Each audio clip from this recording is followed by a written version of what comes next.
What's up guys, Kalana here and welcome to a brand new video on the channel.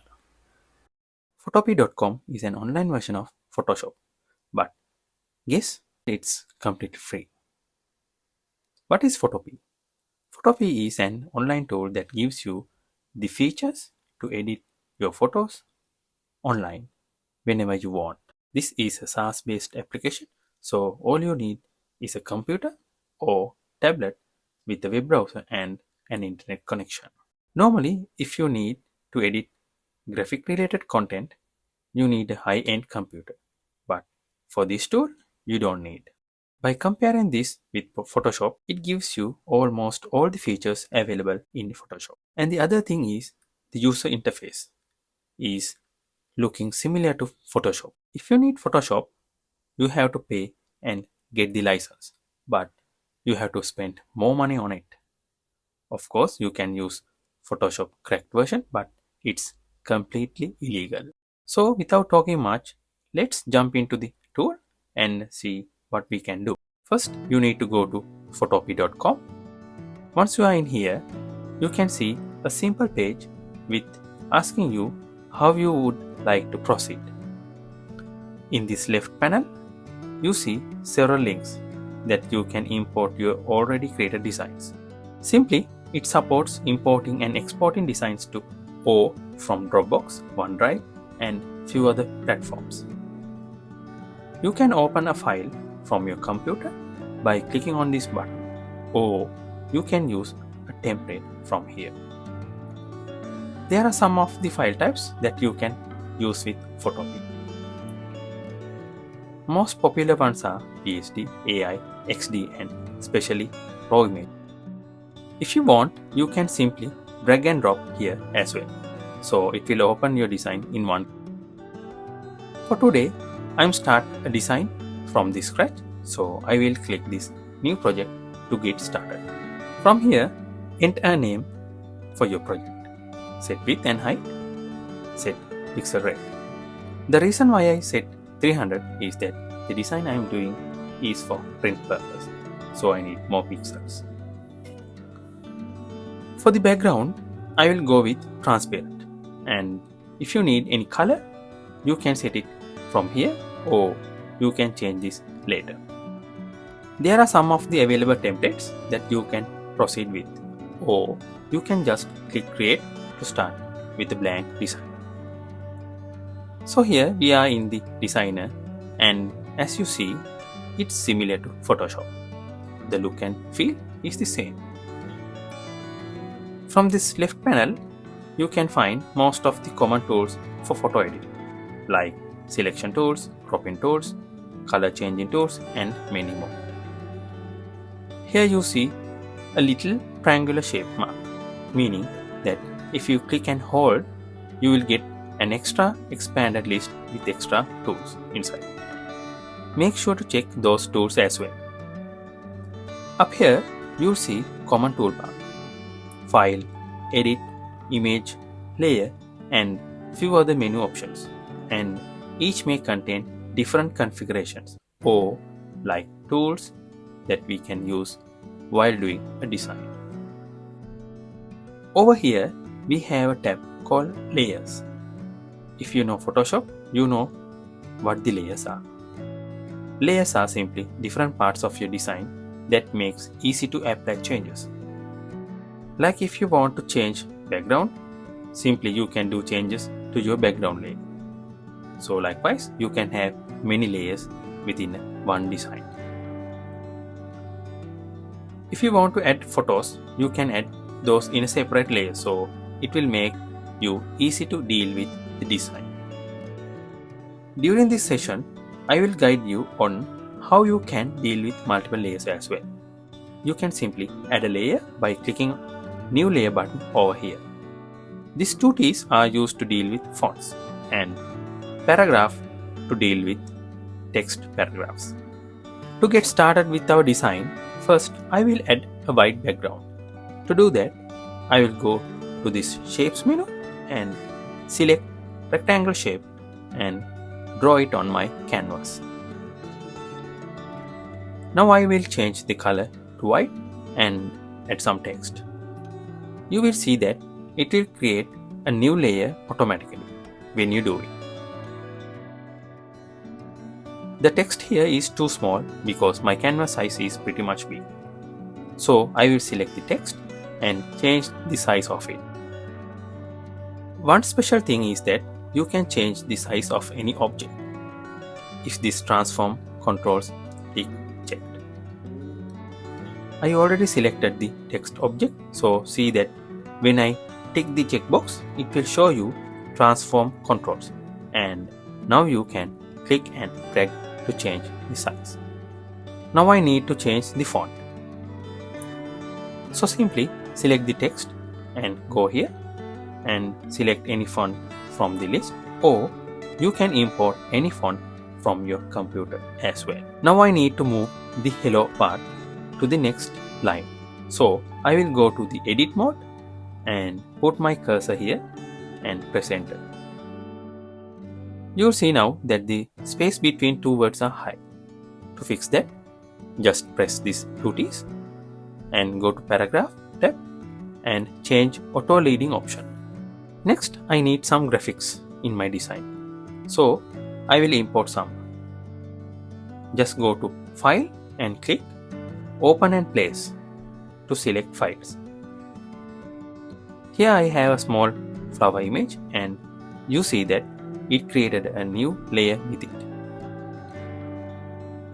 If you want to keep specific object on top, just move to top so it will be on top of your objects.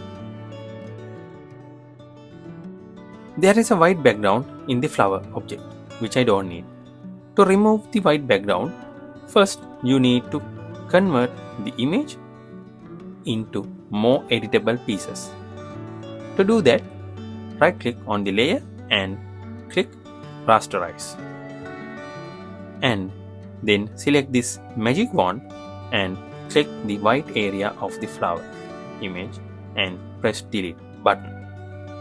It will delete the white colored area in the object and make it transparent.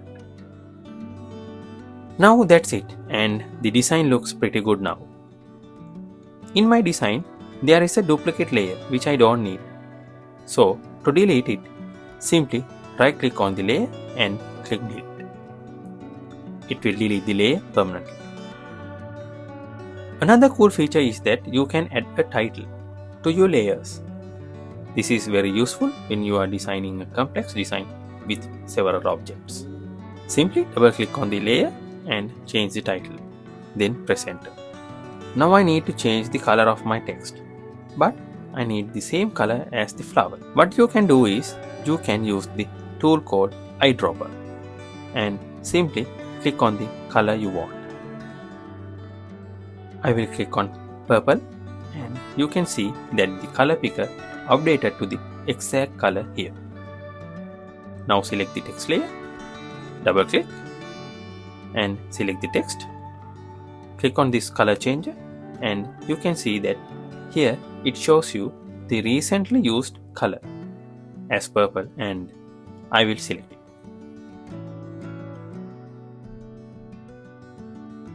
Next, I will add some shadow to text here.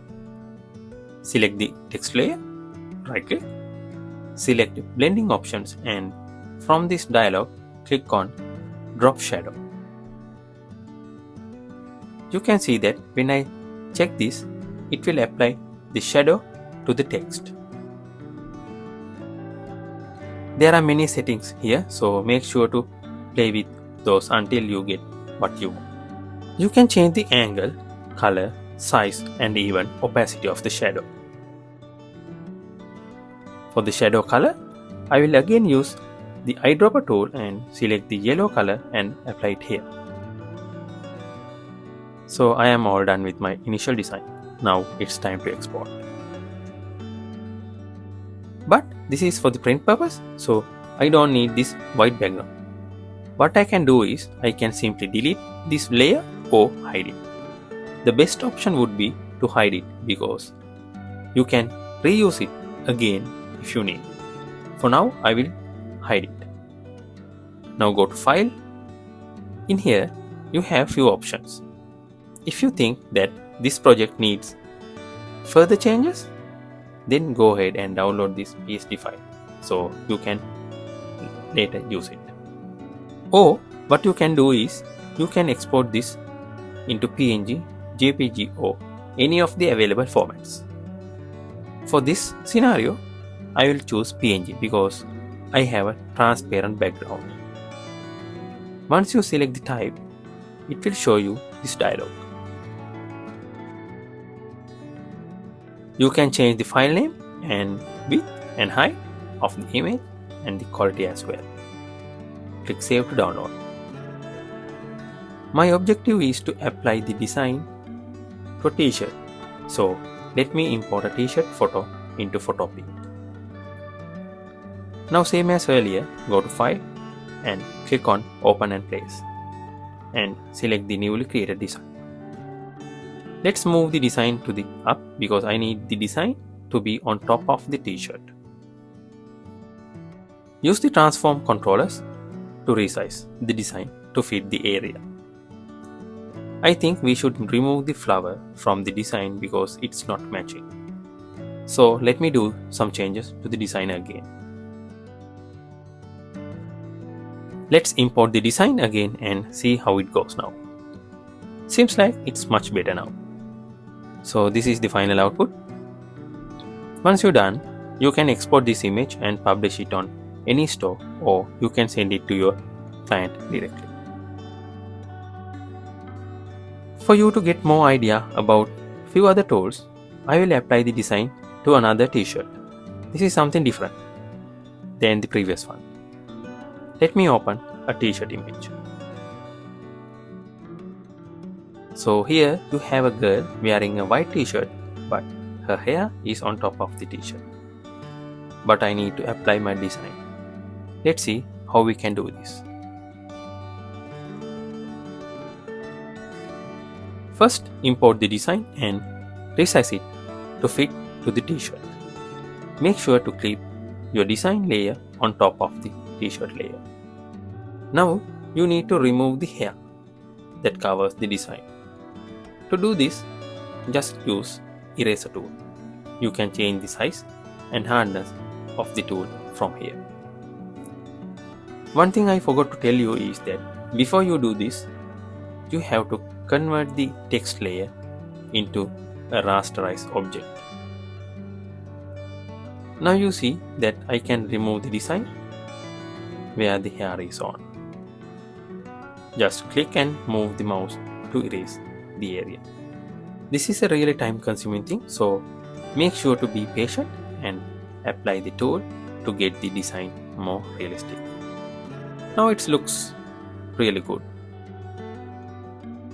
Another point is that when you are doing such a design, make sure to apply transparent on the design so it will make the design more realistic. Just select the text layer and change the opacity as you wish. You can see that it applies right away. Another tip I am going to show you guys is that in this t-shirt you can see wrinkles. So if you want to remove those, there is a tool. First, select the t-shirt layer, then use the spot healing tool. And of course, you can change the size and hardness from here. And click the area you want to fix and drag. So it will fix the wrinkles around the area. All good now. And the design looks perfect. Okay, so while doing the design, I thought I should improve the design bit. Let's see how we can do it. I think I need some curves or angles in my text. First, make sure the text is rasterized and go to Edit, then Transform, and then select Wow. It will give you few lines with adjustable points. If you want, you can change the style here as well. I will adjust my style as wave and adjust with points. You can use the adjustments up here for smoother fine tunes. Now it's much better than previous. And let's see what we can do more. One more adjustment you can do is that you can apply some background to the text layer. Let's see how we can do that. First, you need a design. So I will import a floral design into the project. Let's move the new layer to up. Then right click on it and click on clipping mask. See, it's simple and looking good. And now it's time to export.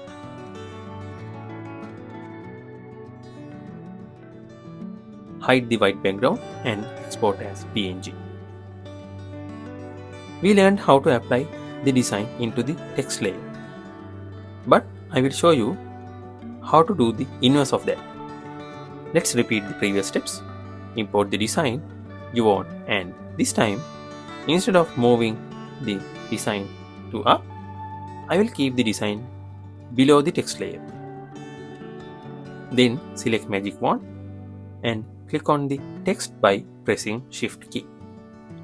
You have to select all parts of the text and make sure that you already selected the text layer before doing this.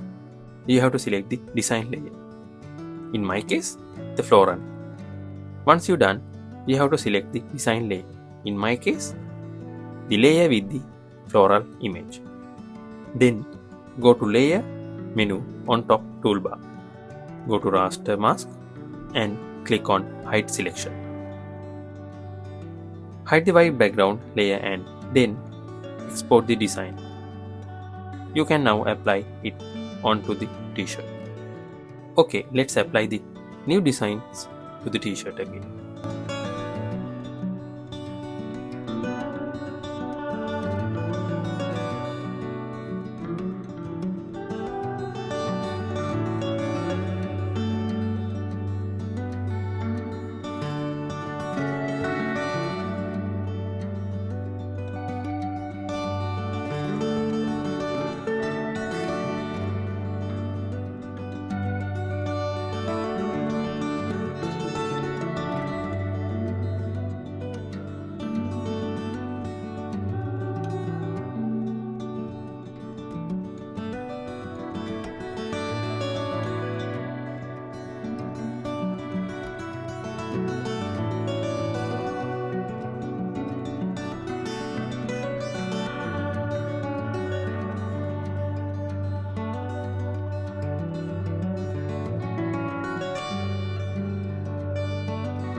So that's it for today. Hope you guys learned a lot, and if you do have any questions, please put as a comment and I will see you soon. Bye bye.